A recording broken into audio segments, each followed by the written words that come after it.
সদ্যই ৪ match বাকি থাকতে বার্সার কাছ থেকে লা লিগা শিরোপা পুনরুদ্ধার করল রিয়াল মাদ্রিদ। এ নিয়ে সর্বোচ্চ ৩৬ বারের মতো লা লিগার চ্যাম্পিয়ন হয়ে বিশাল অঙ্কের অর্থ আয় করে নিল ইউরোপের সবচেয়ে সফল দলটি।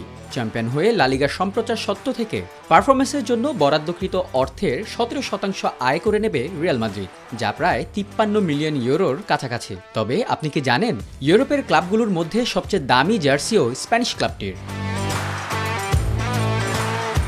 ফুটবল বেঞ্চমার্ক অনুযায়ী নিজেদের জার্সি দিয়ে দলের মূল স্পন্সর ও জার্সি প্রস্তুতকারী কোম্পানির কাছ থেকে সবচেয়ে বেশি আয় করে থাকে রিয়াল মাদ্রিদ।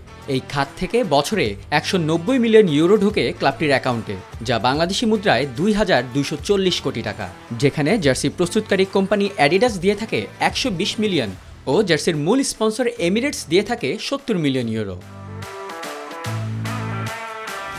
জার্সি মূল্যের দিক দিয়ে দুয়ে আছে কিছুদিন আগেও আর্থিক সংকটে ভুগতে থাকা স্প্যানিশ ক্লাব বার্সেলোনা। এই খাত থেকে বছরে ১৭৫ মিলিয়ন ইউরো আয় করে থাকে তারা, বাংলাদেশি মুদ্রায় যা ২,০৬৩ কোটি টাকা, যেখানে জার্সি প্রস্তুতকারী কোম্পানি নাইকি দিয়ে থাকে ১০৫ মিলিয়ন ও জার্সির মূল স্পন্সর স্পটিফাই দিয়ে থাকে ৭০ মিলিয়ন ইউরো।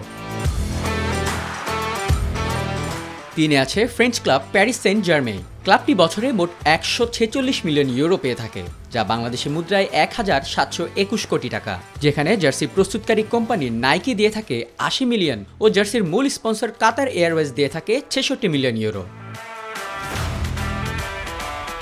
এই খাত থেকে একই পরিমাণ ১৪৬ মিলিয়ন ইউরো আয় করে ইংলিশ ক্লাব আর্সেনাল। তবে তারা জার্সি প্রস্তুতকারী কোম্পানি অ্যাডিডাস থেকে ৮৮ মিলিয়ন ও জার্সির মূল স্পন্সর এমিরেটস থেকে ৫৮ মিলিয়ন ইউরো পেয়ে থাকে। জার্সি মূল্যের দিক দিয়ে তালিকার ৫-এ আছে আরেক ইংলিশ ক্লাব ম্যানচেস্টার ইউনাইটেড। ক্লাবটি বছরে মোট ১৪৩ মিলিয়ন ইউরো পেয়ে থাকে, যা বাংলাদেশি মুদ্রায় ১,৬৮৬ কোটি টাকা, যেখানে জার্সি প্রস্তুতকারী কোম্পানি অ্যাডিডাস দিয়ে থাকে ৮৮ মিলিয়ন ও জার্সির মূল স্পন্সর টিম ভিউয়ার দিয়ে থাকে ৫৫ মিলিয়ন ইউরো। তবে জার্সি স্পন্সর থেকে ক্লাবগুলোর আয় এখানে সীমাবদ্ধ নয়। জার্সির সামনের মূল স্পন্সর ছাড়া আরও অনেক অংশেই ভিন্ন স্পন্সরের লোগো ব্যবহার করে থাকে ক্লাবগুলো।